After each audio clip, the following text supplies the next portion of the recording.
Greater Bengaluru authority यानी GBA के इंतखाबात के हवाले से कर्नाटक में सियासी सरगर्मियां तेज हो गई हैं।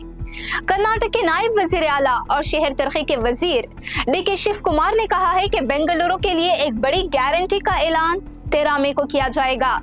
ये पेशरफत उस वक्त सामने आई है जब रियासती इलेक्शन कमिश्नर जीएस संग्रेशी ने ऐलान किया कि जीबीए के तहत आने वाली 5 शहरी कॉरपोरेशनों के इंतखाबात 14 जून से 24 जून के दरमियान मुनअकिद होंगे।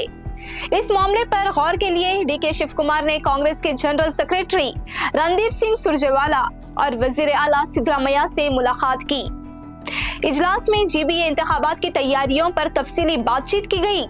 कांग्रेस एमएलए और वजीर आला के कानूनी मुशीर एएस पोन्नन्ना ने बताया कि इंतखाबात कराना हुकूमत के लिए एक बड़ा चैलेंज है, क्योंकि मुतल्लका अफसरान इस वक्त एसआईआर और मरदमशुमारी के कामों में मसरूफ हैं।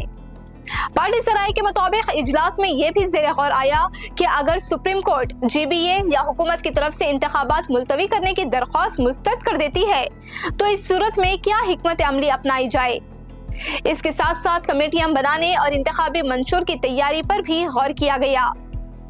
पोन्नन्ना ने मजीद कहा कि अगर इंतखाबात नहीं हो पाते हैं तो इस सूरत हाल से निपटने के लिए भी मुख्तलिफ ऑप्शंस पर बात की गई।